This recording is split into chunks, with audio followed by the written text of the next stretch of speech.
बात की एक बात ये कि बगराम एयरबेस पर खबर सुनकर पब्लिक थोड़ी चकित रह गई, जिसने न सिर्फ खित्ता बल्कि दुनिया भर की बड़ी ताकतों को अपनी पॉलिसी पर नजरसानी करने पर मजबूर कर दिया है। जंगे खत्म करने की बात करते हैं, लेकिन बगराम एयरबेस के हवाले से फिर उनकी जो हम देख रहे हैं कि इस वक्त इंटेंशंस हैं वो भी सामने आ चुकी हैं। बरमला उसका इजहार करें और उनकी नजरें हैं चाइना पर इस वक्त। आप इसके क्या असरात होते हुए देख रहे हैं और क्या वाकई ये इस तरह की कोई सिचुएशन क्रिएट करना चाह रहे हैं? पाकिस्तान का डेथ वारंट लेकर अफगानिस्तान की तालिबान सरकार के विदेश मंत्री अमीर खान मुत्ताकी भारत आ चुके हैं। मुनीर अकरम साहब, एक और चीज बताइए, ये बगराम वाला वाकया, बगराम एयरबेस की शिद्दत अचानक आना, और ये ऐसा एयरबेस है कि 2021 में रातों रात वो छोड़ के गए थे कि जो मकामी कमांडर्स को भी नहीं पता था, उनके कंट्रोल में आ जाए ताकि उनकी एक पोजीशनिंग हो यहाँ पर। जब से अफगानिस्तान के विदेश मंत्री अमीर खान भारत दौरे पहुंचे हैं, तब से ही पाकिस्तान बुरी तरह से बौखलाया हुआ है। इस बौखलाहट में वो तालिबान के खिलाफ लगातार जहर उगल रहा है, लेकिन इसी बीच पाकिस्तान ने कुछ ऐसा किया है जिससे वो खुद ही बुरा फंस गया है। लेकिन तालिबान ने बोला ना मैं यूएसए को अलाउ करूंगा ना चाइना को।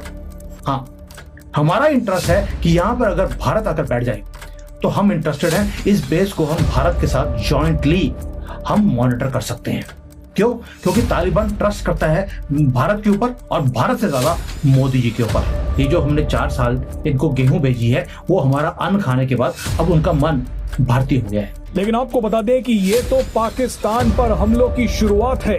पाकिस्तान पर असली हमला तो अफगानिस्तान का तालिबान और भारत मिलकर करने वाले हैं। भारत के लिए अफगानिस्तान रीजनल सिक्योरिटी, व्यापार और चाबहार पोर्ट जैसे मुद्दों के लिए तो जरूरी है ही, लेकिन आप ये शायद जानकर हैरान हो जाएंगे कि पीओके की आजादी में भी अफगानिस्तान का तालिबान भारत के लिए सबसे अहम साबित हो सकता है।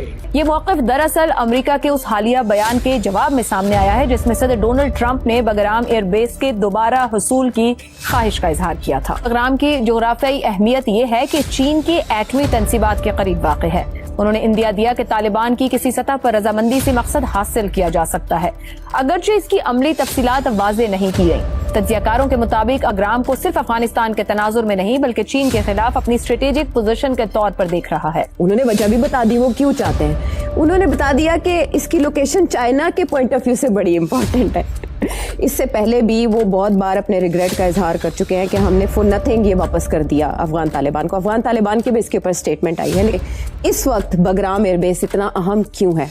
कह दिया कि हमें ये मॉनिटरिंग करने के लिए हमारा ये बेस ज़रूरी है, बिकॉज को 2000 किलोमीटर दूर टेस्टिंग ग्राउंड है चाइना, जहाँ न्यूक्लियर वेपन्स अपने टेस्ट करता है। तो इनका ये कहना है कि चाइना के ऊपर हमने नज़र रखनी है और वो इसी एयरबेस से इलेक्ट्रॉनिकली हम सारा स्वीप कर सकते हैं। तो ये टू कंटेन चाइना या टू फाइंड आउट कि चाइना क्या कर रहा है क्या नहीं कर रहा है, स्पेशली उसकी जो न्यूक्लियर एक्टिविटी है उसको मॉनिटर करने के लिए हमें ये बेस चाहिए। एट द सेम टाइम जो इसकी बात उसने नहीं की वो ये भी है कि वो ईरान के ऊपर भी तो नज़र रखना चाहते हैं और सबसे अहम कि वो पाकिस्तान के ऊपर नज़र रखना चाहते हैं बगराम से।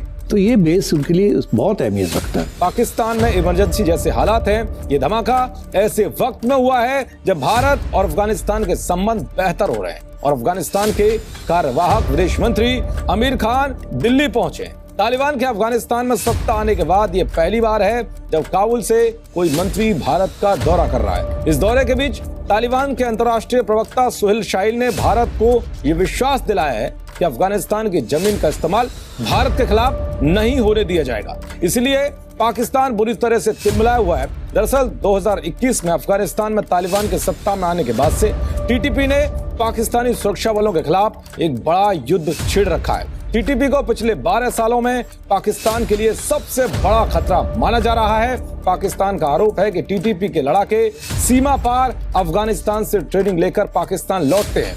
देखिए, तो इंडिया की प्रॉब्लम यह है कि उनके एक्सपेक्टेशंस जो हैं इंडिया के लिए बहुत हाई हैं और पाकिस्तान के बारे में बहुत लो है।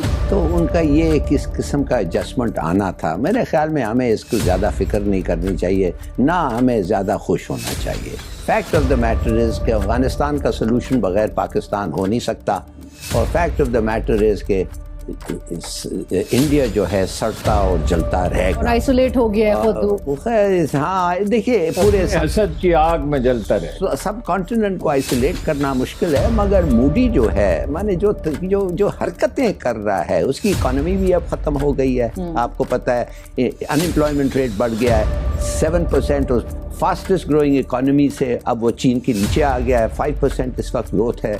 जो मुसलमानों की और मिनॉरिटीज़ की हालत है हम जानते हैं, ये उन पे इंशाल्लाह आप देखेंगे मूडी की बैड गवर्नेंस का उस पे नतीजा आएगा।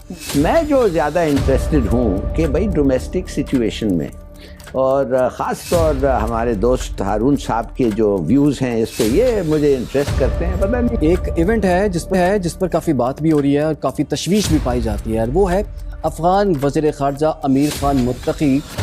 उन पर ट्रैवल जो पाबंदी है उस पर जर्नलमी आई है, उसके बाद वो गए कहाँ पर हैं जी? इंडिया गए हैं।